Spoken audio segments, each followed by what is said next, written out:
I'm trying to show you that man's search for this utopia is fruitless, useless, and it's an exercise in frustration. When you leave here, I want you to leave here never being impressed again by any ism, communism, socialism, any kind of cracy, like aristocracy, democracy. You need to leave here understanding the kingdom is it. That's it. That's my point. Because as long as you think that there's another alternative, you will never sell the kingdom as the pearl. Right. That's good. Democracy has inequality. Every democratic society, come on, talk to me. You live in one. Oh my God. You got ghetto and high society in the same island.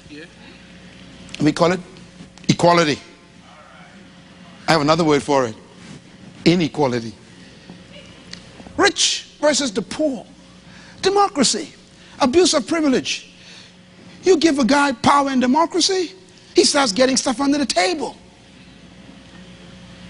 Most people in democracy, when they pursue power in politics, that's not for service, that's for self-service. It's for privilege abuse. It's the heart of man that's desperately wicked. And whatever position you put that heart in, it'll manifest itself. Whether it's in the pulpit of a church or in the halls of justice or in the assembly halls of government, that heart will manifest. And this is why the kingdom of God begins. Create in me a clean heart first. Because if the heart ain't right, no position will protect it. It simply will expose it.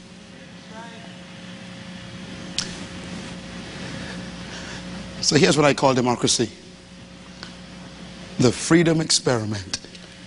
It's an experiment. It's good material, eh? That's what it is. I did research on this stuff in college, outside of college. I read books after books, and I'm getting more and more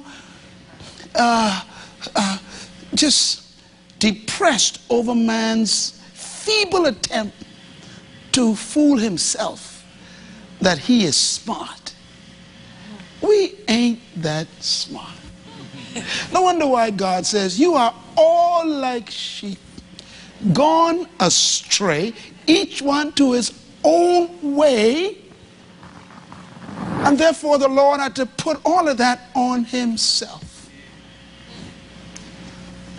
and just fixed it with his death. Here's something. The democratic ideal, here's what this is what they talk about. They say democracy is about pursuing personal freedom. Yes? Pursue your dreams, maximize your potential. We believe in a free society. Okay, what's the result? Here's some words: jealousy, suspicion, competition, prejudice, neglect, disparity, haves and have-nots. These are results of the freedom society. In other words, the experiment has failed. Now, don't get me wrong. Democracy is the best we've come up with. But it is just as bad as the others.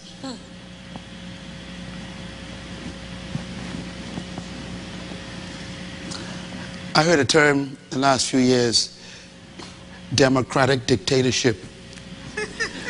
Interesting term, huh? Depends on who got the seat.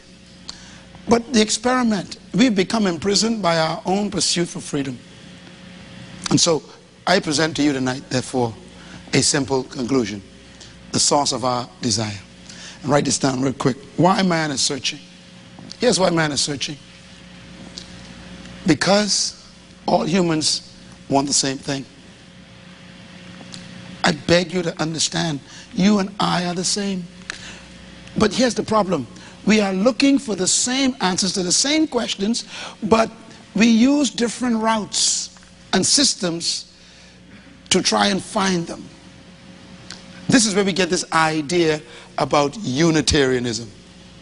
You know, where all religions are right, all philosophies are right. This idea comes from that concept that, well, since we're all the same, we are using different ways to get to the same place. But you see, I disagree with that because we began with the wrong question. The question is not what route are you using. The question is, have you identified the destination? This is very important. Okay, put it another way. You thirsty, I'm thirsty, we're in a desert.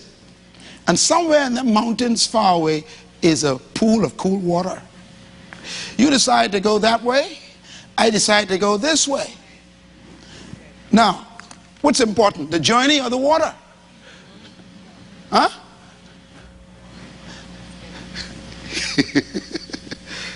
You know what's important? The thirst.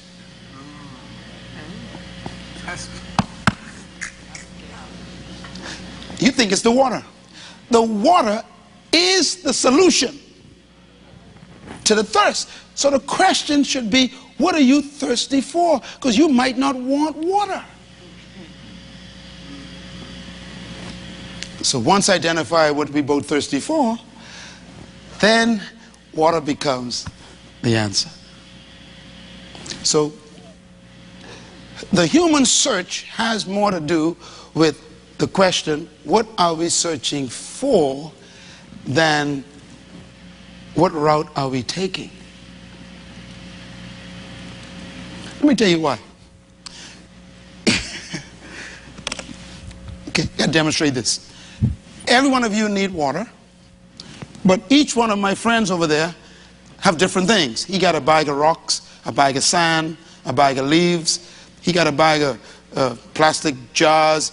In other words, everybody got something, but I'm the only one with water, and you're thirsty. If you go 1,000 routes and get to them, you're still thirsty. That's my parable. Are you getting it? You work hard. You go 1,000, everyone go their own way, and you end up with those guys. You're thirsty for water, but you find the guy with the bag of rocks. You are still thirsty. Another person find the guy with the plastic jugs. Still thirsty. You find the guy with the bag of sand. Still. In other words, it's not just how you search, it's what do you need. If you can define what your need is, you can define what your destination should be.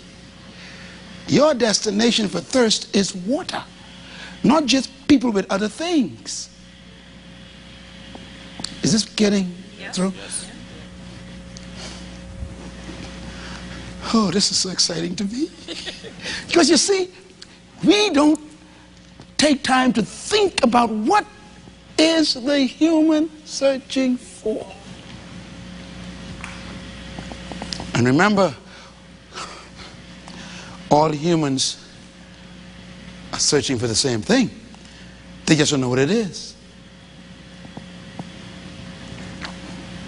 Because they lost the same thing. The question is, what did they lose? This week is about what they lost. So humans create religion. Religion is not the destination. Religions are the routes. So don't get excited about your religion. Whether it is Buddhism, Hinduism, Confucianism, Scientology, Baha'i, Islam, or even Christianity. Because Christianity may not lead you to the kingdom. Oh boy. It might lead you to rituals. It might lead you to some other experience. But is it leading you to what Jesus bought? I put it this way. If Jesus Christ is God, and he came to earth to solve humans' problems, then it's important to study what he bought.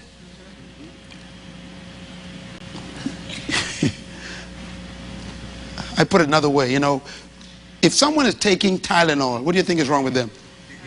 Headache. How about insulin? Diabetes. Oh, you guys are good. If someone needs water, what's wrong with them? Must be thirsty. If somebody needs food, what do you think is the need? They're hungry, need food. Yeah. In other words, you can tell what a person need is by what they want. Hallelujah. So if Jesus Christ is who he says he is and bought what he said he bought, then we need to study what he bought. He never bought a religion, which means then that in any religion you're looking for, the heart of man doesn't need religion. He never bought one. If you study what he bought, you discover what you lost.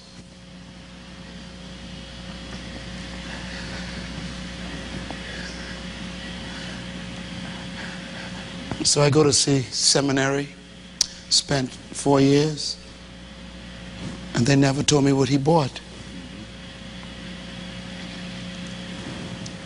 I studied all the commentaries on his life, but never what he bought.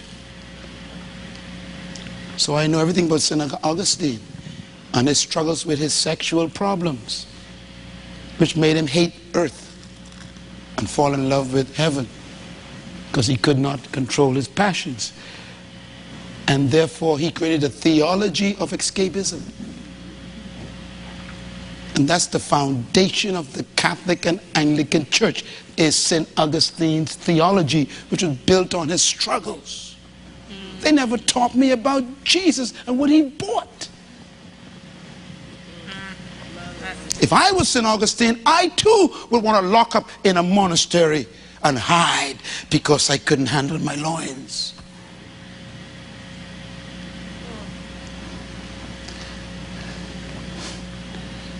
Jesus Christ enjoyed being with women and never had sex. He enjoyed being with 12 men and never slept with one of them. Total control. Why should I follow a man who had to hide behind a wall? Because he couldn't handle his loins. And he built a theology of hatred for the body, when the Bible says the body was made for God. And it's God's temple. How can I hate the temple? See, our theology have been built on things that are not what Jesus bought. He bought a kingdom with dominion and control and power. So our theology is built on the fear of our own bodies. Whatever you fear will always destroy you.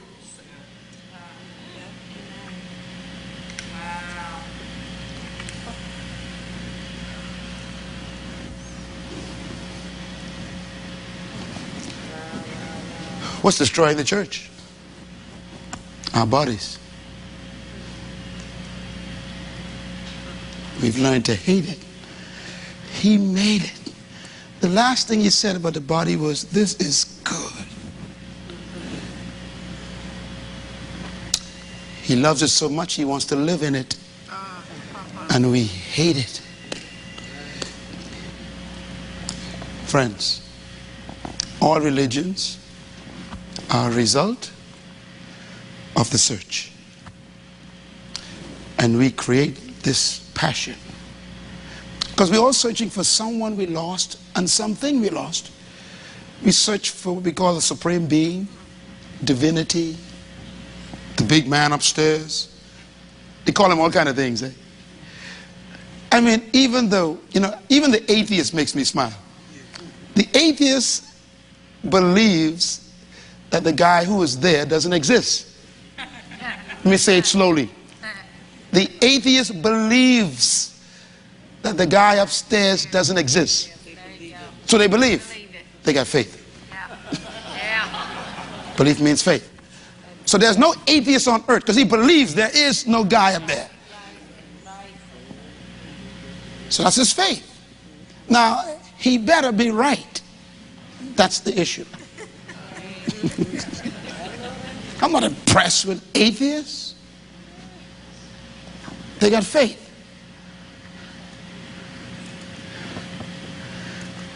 Religion. The human search is a common denominator. We're all the same. I hope you leave this place tonight knowing that every society expresses this search in a supreme being somehow. I remember when I first went to Zimbabwe, they took me to the old ruins of the Africans who were there before it was Rhodesia. And when I went there, they had all these massive stone pillars and temples and these things, I mean, thousands of years old. And the tour guide said that the Africans used to sacrifice, you know, animals and even sometimes their own children, looking for this supreme being in the back of those bushes. In the heart of the man, there's someone he misses and something he misses. So he creates religion. Religion is the search. It's not the discovery.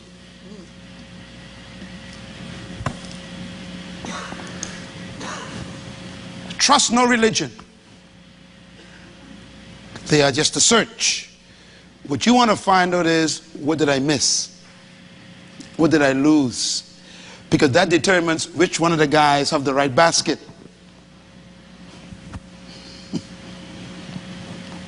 You will discover in this seminar, without a doubt, and it'll be confirmed by your own conscience, that you missed dominion over earth. You missed power. You missed the ability to control circumstances. You missed the power to dominate earth. That's where the source of the desire comes from. We miss control. This is why witchcraft is so attractive. It gives you the promise of controlling people and circumstances and situations. This is why we love to be attracted to black magic and white magic. There's this hunger to control. That's why we love astrology. Somehow we believe if I can just figure out what tomorrow is before it comes, I can control it. And so we are attracted to astrology. Whenever there's an offer of control, we are attracted. Because that's what we lost. We lost what we were given. We were given dominion over earth. We lost it. Listen, no one in this room wants to be a millionaire. It's not the money you want.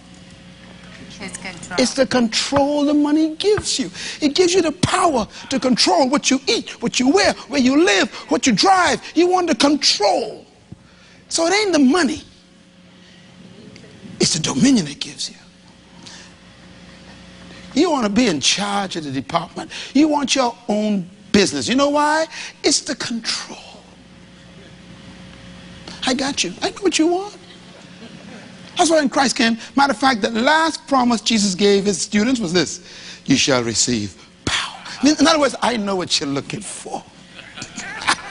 Give him a hand. He said, I know what you want. He didn't say, I will give you worship. I will give you prayer meetings. I will give you songs. No, that ain't what you want. You want power. Not what you lost.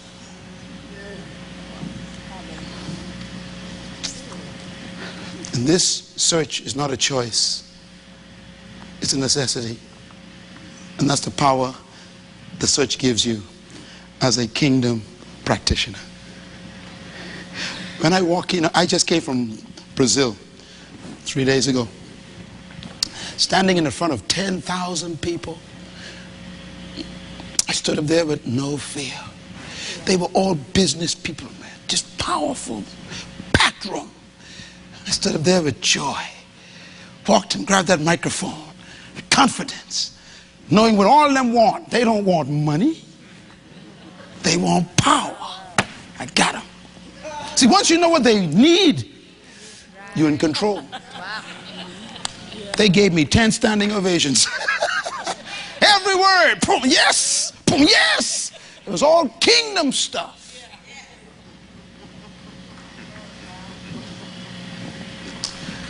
Christ never begged anyone to receive him. Never. Matter of fact, he said to them, without me, you can do nothing. I mean, he insisted you needed him. Why? He got your number. You want what he got? I got power. You need power. You were born a king, you lost your kingdom. You missed that. You are a king without a kingdom. He brought the kingdom back so you can be king again. You lost control. Do you know what makes you depressed? The bank owns your house. They own your car. They own your furniture. They own your children's tuition payment. And they can call it in any time. That's why you're sick. You're not built for that.